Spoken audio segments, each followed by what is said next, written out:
बिस्मिल्लाहिर्रहमानिर्रहीम। अज़ीज़ तलबा, हमारी आज की जो डिस्कशन है, हमारा आज का जो मौजू है, ये है concentration of electrons and holes in semiconductors. हमने जो बेसिक इंट्रोडक्टरी चीज़ें पढ़ी हैं सेमीकंडक्टर्स के बारे में, तो उसमें हमने ये देखा कि डिफरेंट जो सेमीकंडक्टर्स हैं, उसमें कंडक्टिविटी या इलेक्ट्रॉन्स की वजह से हो सकती है या होल्स की वजह से हो सकती है।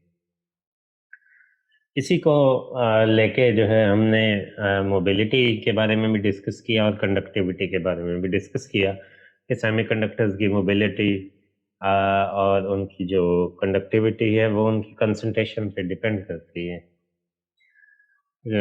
अवेलेबल इलेक्ट्रॉन्स कितने हैं, मोबाइल इलेक्ट्रॉन्स कितने हैं जिनकी वजह से कंडक्टिविटी उसकी हो सकती है। तो हमें ये अंडरस्टैंड करना ज़रूरी है कि कंडक्शन बैंड के अंदर जो है कितने इलेक्ट्रॉन्स होंगे, उसकी कितनी अमाउंट होगी, कितने नंबर ऑफ इलेक्ट्रॉन्स होंगे इन द कंडक्शन बैंड। और किसी भी सेमीकंडक्टर में चाहे वो इंट्रिंसिक हो या वो एक्सट्रिंसिक हो, अ, जो उसका वैलेंस बैंड है उसमें कितने होल्स होंगे। सो इलेक्ट्रॉन्स और होल्स की कंसंट्रेशन हम कैसे फाइंड आउट कर सकते हैं, वो किन पैरामीटर्स पे डिपेंड करेगी। उससे हमें सेमीकंडक्टर की नेचर के बारे में बहुत सारी इंफॉर्मेशन जो है वो मिल सकती है। तो ये हमारा जो आज की डिस्कशन है ये ज़्यादातर मैथमेटिकल है, क्योंकि हमने मैथमेटिकल रेलेवेंस रिलेशनशिप जो है वो डिराइव करना है to find concentration of electrons and holes. और उस रिलेशनशिप का थोड़ा-सा एनालिसिस करके देखेंगे कि वो हमें क्या इन्फॉर्मेशन देती है और ये कंसंट्रेशन किन पैरामीटर्स पे डिपेंड करती है। तो कंसंट्रेशन फाइंड आउट करने के लिए जो चीज़ बेसिक हमें नॉलेज चाहिए वो है डेंसिटी ऑफ स्टेट का। डेंसिटी ऑफ स्टेट का एक टॉपिक हमने पहले भी पढ़ा है। नंबर ऑफ अवेलेबल स्टेट्स जो है किसी खास रीजन ऑफ एनर्जी के अंदर, उसे हम डेंसिटी ऑफ स्टेट कहते हैं। कितनी स्टेट्स लाई करती हैं पर यूनिट वॉल्यूम। तो उसकी कैलकुलेशन की थी हमने मेटल्स के लिए बुनियादी तौर पे, लेकिन यहाँ वही रिलेशनशिप जो है वो हम सेमीकंडक्टर्स पर अप्लाई करते हैं। तो जब आप सेमीकंडक्टर को स्टडी करते हैं तो 2 तरह के एनर्जी कैरियर हैं। मेटल में आमतौर पे सिर्फ फ्री इलेक्ट्रॉन होते हैं, तो एक ही तरह का रिलेशनशिप बनता है। लेकिन सेमीकंडक्टर में इलेक्ट्रॉन्स भी होते हैं और होल्स भी होते हैं। दोनों डिफरेंट रीजन्स ऑफ एनर्जी के अंदर लाई करते हैं। इलेक्ट्रॉन्स जो है वो कंडक्शन बैंड में लाई करते हैं, जिनकी वजह से कंडक्शन हो सकती है। तो हमें वहाँ डेंसिटी ऑफ स्टेट्स चाहिए। कंडक्शन बैंड में इलेक्ट्रॉन की डेंसिटी की वेरिएशंस का हमें पता होना चाहिए। और वैलेंस बैंड के अंदर होल्स लाई करते हैं, तो हमें पता होना चाहिए कि होल्स की जो कंसंट्रेशन है वो किस तरह वेरी करती है जब आप जो है वैलेंस बैंड में होल्स को देखते हैं। तो डेंसिटी ऑफ स्टेट से आपको पता चल जाएगा कि इलेक्ट्रॉन की कंसंट्रेशन जो है वो किस तरह से होगी। सो दूसरी चीज़ जो आपको रिक्वायर्ड होती है वो है प्रोबेबिलिटी डिस्ट्रीब्यूशन फंक्शन, जिसे आप फर्मी डिस्ट्रीब्यूशन फंक्शन भी कहते हैं। सो ये रिलेशनशिप है आपके पास डेंसिटी ऑफ इलेक्ट्रॉन्स का, density of state of electrons in the conduction band. ये सी फॉर द कंडक्शन बैंड यहाँ पे मेंशन किया है, ठीक है। एस यहाँ पे डेंसिटी के लिए है। सी जो है ये कंडक्शन बैंड को रिप्रेजेंट करता है। एस ऑफ ई जो है ये density of state in the energy range E है।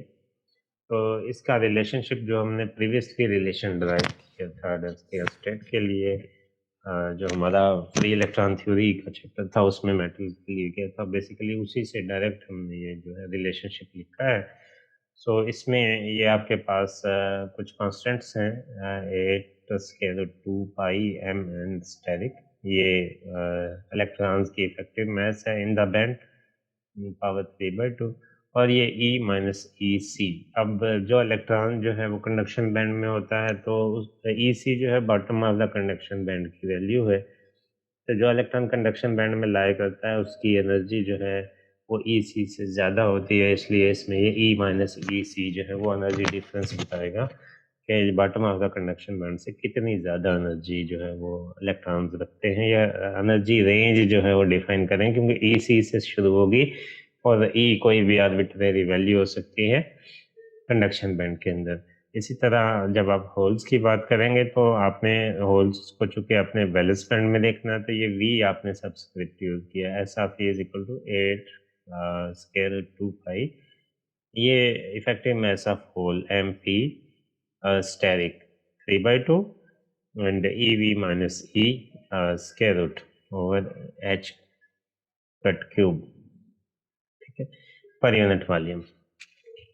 और ये आपके पास जो है वो एफ ऑफ ई है, प्रोबेबिलिटी फंक्शन है फॉर द इलेक्ट्रॉन्स, और ये प्रोबेबिलिटी फंक्शन आपके पास होल्स के लिए, इलेक्ट्रॉन के लिए अगर आपको पता है तो टोटल नंबर ऑफ इलेक्ट्रॉन्स और होल्स की जो प्रोबेबिलिटी है वो 1 होती है। तो 1 में से अगर आप इलेक्ट्रॉन्स की प्रोबेबिलिटी को माइनस कर दें तो आपके पास होल्स की प्रोबेबिलिटी आ जाती है। सो ये 1 minus probability function for electron आपने किया है, तो ये आपके पास प्रोबेबिलिटी ऑफ फाइंडिंग होल्स आ जाएगी। So probability of finding holes in the energy range E is equal to 1/1 plus exponential EF minus E over KBT। यहाँ पे EF जो है वो फर्मी एनर्जी है, जो टॉप मोस्ट इलेक्ट्रॉन की एनर्जी होती है, जिनकी वजह से कंडक्शन हो सकती है, उस लेवल को फर्मी लेवल कहते हैं। इसकी डिटेल डिस्कशन हमने आगे चल के करनी है, ठीक है। तो बैंड गैप जो मेजर किया जाता है तो फर्मी लेवल से किया जाता है, फर्मी लेवल से bottom of the conduction band जो रीजन होता है उसे आप बैंड गैप कहते हैं।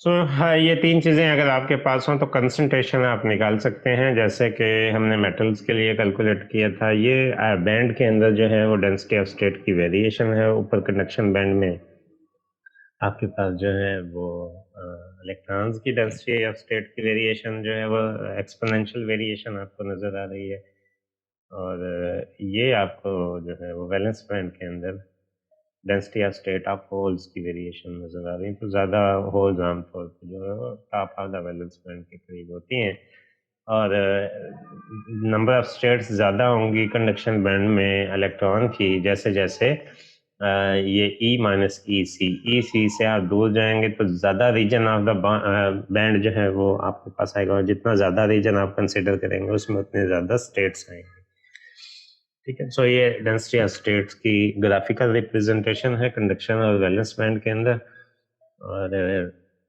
ये किसी भी रीजन DE के अंदर अगर आप number of electron per unit volume find out करना चाहें तो आप density of state multiply by probability function करते हैं, और DE वो एनर्जी रेंज है EDE, ठीक है। सो DN नॉट जो है वो अगर आपने फाइंड आउट करना है, नॉट बुनियादी तौर पे जो है वो आप किसी खास रीजन के लिए ले रहे हैं, 0 केल्विन टेम्परेचर पे अगर आप डिस्कस करें तो उसके लिए सबस्क्रिप्ट नॉट का कंसेप्ट जो है वो दिया जा सकता है। तो इसमें सारी वैल्यूज आप पुट कर दें, 8 square root 2 pi mn asterisk 3/2 और h cut cube as it is है E minus E C power 1/2, और ये प्रोबेबिलिटी फंक्शन आपने लिखते हैं इलेक्ट्रॉन्स के लिए जो आपके पास था E माइनस EF। जो कंडक्शन बैंड में इलेक्ट्रॉन है उनकी एनर्जी जो है वो फर्मी लेवल से ज़्यादा होती है, तो इसलिए एक्सपोनेंशियल में E माइनस EF है।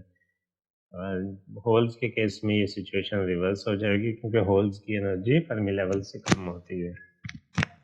अब जो विड्थ है आपके पास डेल्टा ई, फॉरबिडन गैप भी कह सकते हैं आप इसको, E माइनस EF आमतौर पे जो है अगर आप उसको कहें, वो कम से कम 1 इलेक्ट्रॉन वोल्ट के करीब तो होता है सेमीकंडक्टर्स में, और KBT को अगर सॉल्व करें तो उसकी वैल्यू 0.025 होती है। सो ये जो डिनोमिनेटर में एक्सपोनेंशियल है, अगर इसको सॉल्व करें तो इसकी वैल्यू 1 से काफ़ी ज़्यादा बड़ी होती है।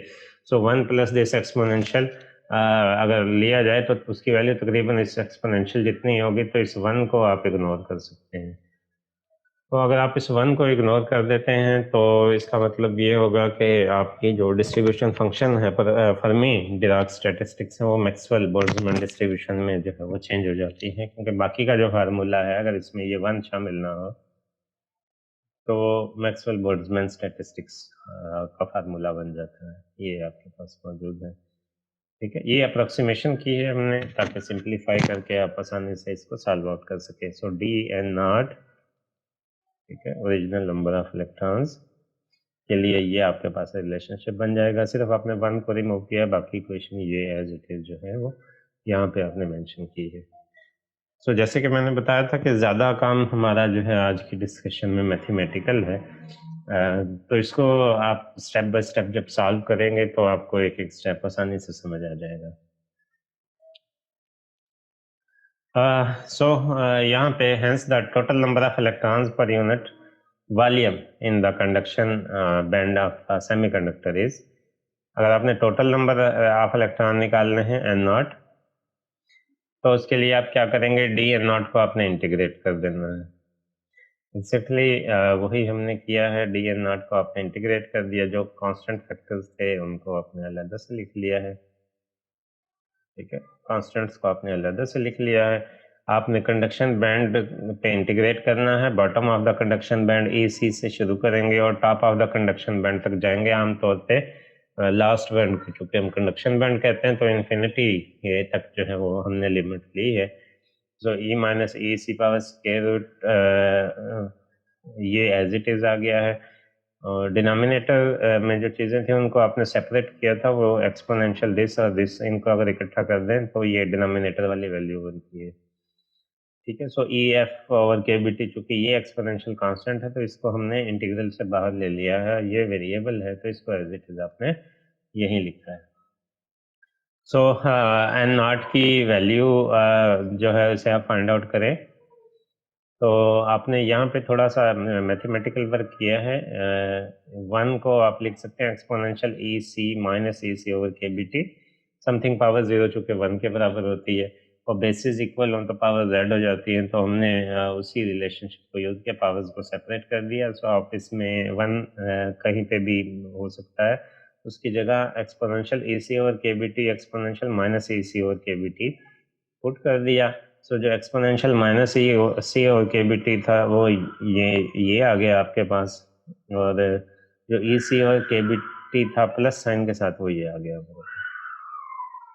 ठीक है, सो अब इसको सॉल्व करने के लिए जो है हम सब्स्टिट्यूशन मेथड जो है वो इस्तेमाल करेंगे। हम सपोज करते हैं कि ये जो टर्म है ई माइनस ई सी और के बी टी, ये वाली बेसिकली टर्म है ई माइनस ई सी और के बी टी, ये इसको एक्स सी के बराबर पुट कर दें तो ई माइनस ई सी जो है वो एक्स सी के बी टी बन जाएगा। ठीक है, सो डिफरेंशियल ले लें, डी ई आपके पास बन जाएगा के बी टी डी एक्स सी। अब जब ई सी जो है ई इज इक्वल टू ई सी होगा तो एक्स सी जो है वो ज़ीरो हो जाएगा। इस यहाँ से आप ये लिमिट्स वेरीफाई कर सकते हैं। When E is equal to E C, X C zero के बराबर हो जाएगा, और जब ई जो है ये इन्फिनिटी होगा तो एक्स सी भी इन्फिनिटी हो जाएगा। सो जो लिमिट आपने ली थी ई सी से इन्फिनिटी तक, जब आप सब्स्टिट्यूट करेंगे तो वो चेंज होकर ज़ीरो से इन्फिनिटी तक हो जाएगी। ठीक है, सो मेकिंग द सब्स्टिट्यूशन, ये मैंने दोबारा से वो चीज़ें जो की थी वो यहाँ पे मेंशन कर दी हैं। ठीक है, ये सारी की सारी ये इक्वेशन है हमारी, और इसमें ये चीज़ें सब्स्टिट्यूट करनी है और ये लिमिट्स हमने सब्स्टिट्यूट करनी है। सो सारी इक्वेशन आपकी एज इट इज़ रहेगी, सिर्फ ये लिमिट्स आपने चेंज की ज़ीरो टू इन्फिनिटी, राइट। और आपने ई माइनस ई सी के रूट की जगह ये पुट कर देना एक्स सी के बी टी यहाँ पे। सो ये K B T power 1/2 x C power 1/2 ये आ गया। एक्सपोनेंशियल में आपके पास था ई सी माइनस ई, ठीक है, सो इसको जो है इसका साइन चेंज कर लें तो ये ई माइनस ई सी बन जाएगा। सो ये बनेगा एक्सपोनेंशियल माइनस एक्स सी, ठीक है, एक्सपोनेंशियल माइनस एक्स सी, और डी ई आपके पास बन गया के बी टी डी एक्स सी। अब के बी टी पावर 1/2 है यहाँ पे, और के बी टी पावर जो है वो 1 है, 1 + 1/2 3/2 हो जाएगा। अब जितनी भी कांस्टेंट चीज़ें हैं उनको आप अलग कर लें। ये के बी टी पावर 3/2 ये बाहर आ गया सारे का सारा, बाकी चीज़ें एज इट इज़ ऑलरेडी यहाँ पे मौजूद थी। ये exponential minus E C minus E F over KBT। ठीक है, नेगेटिव साइन को बेसिकली आपने रिमूव करने के लिए इसका साइन जो है वो चेंज किया। ठीक है, 0 to infinity exponential minus X C power 1/2 dx। अब इस इंटीग्रल को अगर सॉल्व करते हैं तो उसका आंसर आपके पास ये बनता है स्क्वायर रूट y/2। बाकी सारे का सारा रिलेशनशिप जो है वो एज इट इज है, सिर्फ इसको अगर सॉल्व करते हैं तो इसका आंसर बनता है स्क्वायर रूट y/2, राइट। सो इसको अगर यूज किया जाए इस रिजल्ट को तो ये 2 जो है ये इस 8 को कैंसिल करके 4 कर देगा। ठीक है, पाई यहाँ पहले से मौजूद है पाई पावर 1 और ये पाई पावर 1/2 है, तो पाई पावर बन जाएगी आपकी 3/2। सो ये 2 पावर 1/2 है। यहाँ जो आपके पास 4 बचेगा उसको आप 2 मल्टीप्लाई बाई 2 कर दें, तो एक 2 जो है वो इस 2 स्क्वायर रूट के साथ अगर इकट्ठा कर दें तो ये बन जाएगा 2 पावर 3/2। तो एक 2 को आप लैदर रख लें, दूसरा 2 जो है वो पावर के अंदर आ जाएगा 2 पाई mn स्टेरिक KBT, इसकी पावर भी 3/2 थी और h कट स्क्वायर पावर 3/2। ठीक है, सो ये आपके पास हो गया एक्सपोनेंशियल। ये स्केयर जो है ये चूंकि इसको आपने पावर के अंदर लिखा है तो इसके डिनोमिनेटर में पावर जो थी वो क्यूब थी। जब इस पे ये 3/2 अप्लाई करेंगे तो 2 से 2 कैंसिल हो जाएगा, डिनोमिनेटर में h क्यूब ही रह जाएगा। सो एक्सपोनेंशियल वाली टर्म जो है आपके पास एज इट इज आ गई, exponential minus EC minus EF over KBT, right. So ये आपके पास जो है वो रिलेशन है। इसमें एक्सपोनेंशियल के अलावा बाकी जो चीज़ें हैं वो सारी की सारी जो है वो कांस्टेंट्स हैं। सो इन सबको जो है आपने NC के बराबर पुट कर दिया। So N0 number of electrons in the conduction band, ठीक है, is equal to NC exponential EC minus EF over KBT। अभी NC चूंकि सारा का सारा कांस्टेंट है, सो NC लिखा है, ये बुनियादी तौर पे शो करेगा total number of electrons, possibly total number of states जो एग्जिस्ट कर सकती हैं कंडक्शन बैंड के अंदर, मैक्सिमम स्टेट्स जितनी हो सकती हैं, और उनकी तादाद जो है वो एक्सपोनेंशियल कंट्रोल करेगा, एक्सपोनेंशियली डिके है उसकी तादाद में, जैसे जैसे ये EC माइनस EF जो है वो इंक्रीज करेगा। तो इससे ये पता चलता है कि अगर जो गैप है, एनर्जी गैप जितना ज़्यादा होगा तो जो नंबर ऑफ स्टेट्स होंगी आपके कंडक्शन बैंड में, नंबर ऑफ इलेक्ट्रॉन जो हैं कंडक्शन बैंड में वो कम होंगे।